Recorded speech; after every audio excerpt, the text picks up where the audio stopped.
Manusia lubang. Beberapa waktu lalu orang pribumi terakhir dari salah satu suku asli Amazon ditemukan meninggal dunia sebatang kara. Pria yang hanya dikenal sebagai manusia lubang ini ditemukan tewas beberapa puluh tahun setelah para anggota sukunya yang lain dibantai oleh para peternak dan penambang ilegal. Para peneliti memperkirakan jika manusia lubang ini meninggal saat berusia 60 tahun.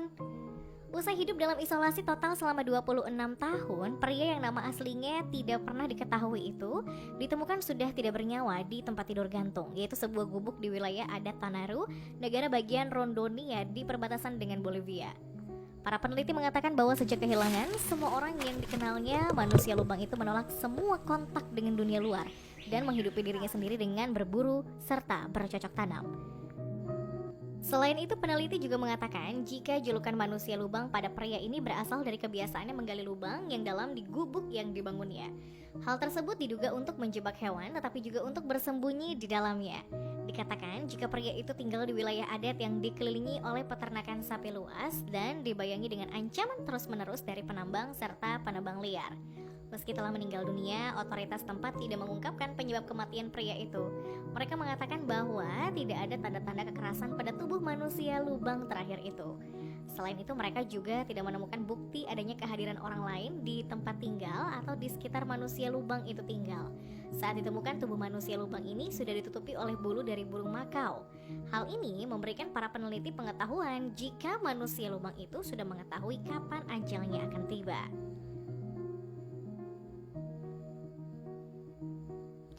Ninja terakhir. Sejauh ini ada banyak sekali hal menarik di Jepang yang selalu membuat siapa saja penasaran. Salah satu dari hal menarik itu adalah kisah tentang sosok ninja asli terakhir dari Jepang. Sosok ninja tersebut adalah Jinichi Kawakami yang sempat menjadi sorotan banyak media di dunia. Dikatakan jika sosok ninja bukan hanya sekedar cerita fiksi, melainkan memang benar adanya di Jepang.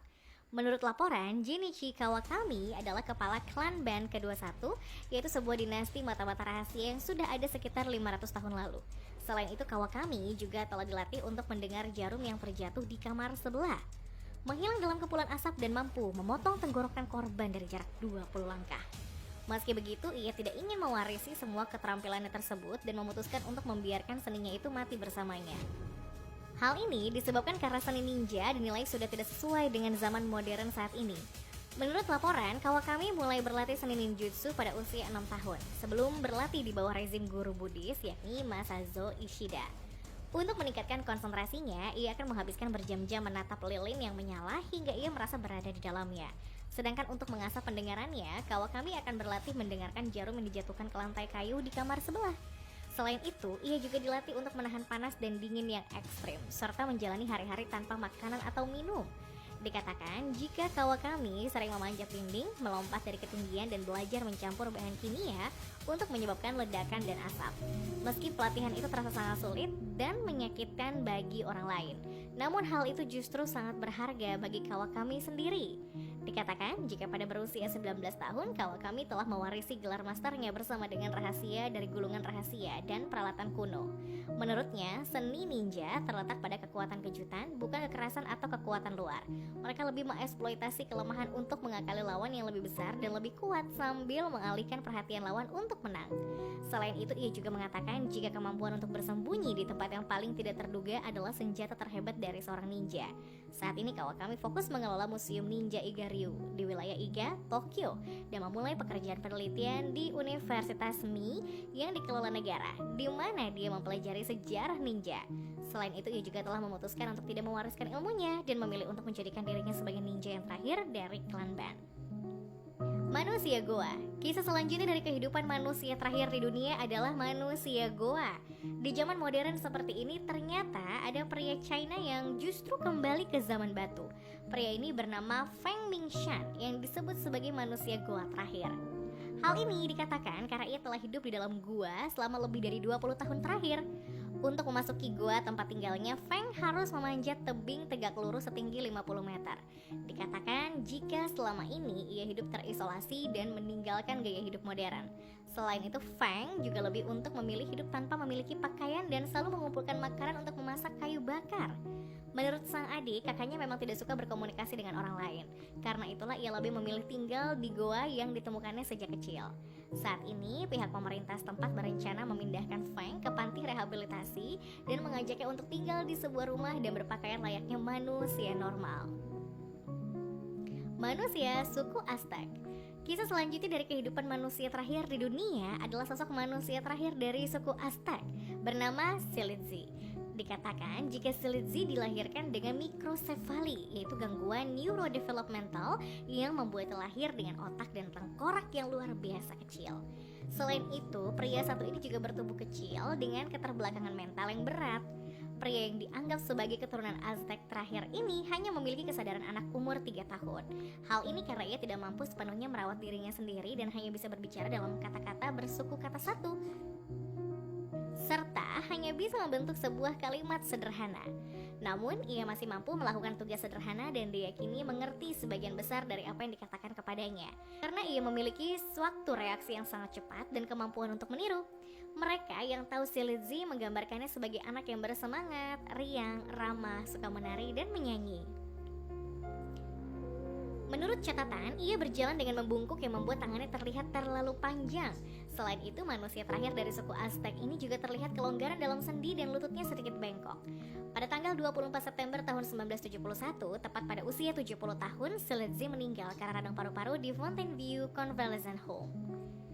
Dikatakan jika ia dimakamkan di sebuah makam yang tidak bernisan di Queen of Heaven Cemetery di Rowland Heights. Laporan menduga pria ini dilahirkan di Yucatan, Meksiko, tempat di mana kebudayaan suku Aztec berkembang. Pejuang suku Indian. Kisah selanjutnya dari kehidupan manusia terakhir di dunia adalah sosok pejuang dari suku Indian terakhir. Suku Indian adalah suku asli dari Amerika Serikat yang keberadaannya mulai tergeser karena para pendatang yang menetap di Amerika Serikat. Dahulu, suku Indian pernah berperang dengan para pendatang pada abad ke-19 dengan kepala suku yang berperang saat itu yakni Geronimo. Selama lebih kurang 30 tahun, Geronimo memimpin sukunya berjuang demi mempertahankan wilayah mereka.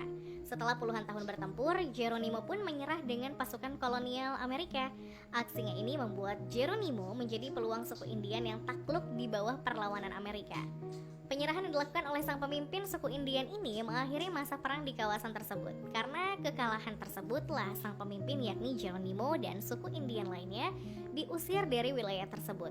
Bahkan hingga akhir hayatnya, sang Geronimo tidak diperbolehkan untuk mengunjungi tanah leluhurnya. Firaun terakhir. Ratu Cleopatra sendiri adalah salah satu perempuan paling berbahaya dalam sejarah dunia. Menurut catatan sejarah, dalam hidupnya ia telah menggoda 2 laki-laki yang paling berkuasa dalam hidupnya. Perempuan dengan wajah cantiknya ini merupakan Firaun terakhir dan paling terkenal pada zaman Mesir kuno. Sebagai Firaun perempuan, Cleopatra menggunakan kecantikannya sebagai daya tarik untuk menjerat musuh-musuhnya. Selain kecantikannya, setiap suara yang dikeluarkan oleh Cleopatra juga mampu menyenangkan semua orang. Tidak hanya itu, Firaun wanita yang memiliki 4 orang anak ini juga memiliki karakteristik sebagai seorang pemimpin. Dirinya tidak membedakan apakah dia pria atau wanita, karena di matanya semuanya adalah sama. Selain dikenal sangat kejam, ia juga sosok pemimpin yang mendorong rakyatnya agar bisa bersikap disiplin. Pangeran terakhir, Korea Selatan. Kisah selanjutnya dari kehidupan manusia terakhir di dunia, sosok pangeran terakhir Korea Selatan bernama Yi Seok. Sebelum berubah menjadi negara republik tahun 1970, Korea Selatan dahulu merupakan negara berbentuk kerajaan. Di tahun 1970-an inilah anggota kerajaan hidup terpencar-pencar dan hidup sangat terpuruk. Salah satu anggota kerajaan yang dianggap sebagai pangeran ini adalah Yi Seok. Dikatakan jika ia adalah salah satu pewaris tahta dari dinasti Joseon. Setelah jatuh miskin, Yi harus mencari nafkah bagi adik-adiknya layaknya rakyat biasa. Selain itu, Yi juga memiliki bakat sebagai penyanyi, harus meniti karir sebagai penyanyi yang termasuk menghibur tentara Amerika di pangkalan militer. Oleh karena itu, mereka menjulukinya sebagai pangeran yang suka menyanyi. Setelah semua hal yang dilakukannya, ia pun mengadu nasib di negeri Paman Sam, hingga pada akhirnya ia menjadi warga negara Amerika Serikat pada tahun 1986. Meskipun begitu, kecintaannya terhadap negara membuatnya kembali dan ia pun mengajar di Korea University serta sering diundang pada acara kenegaraan.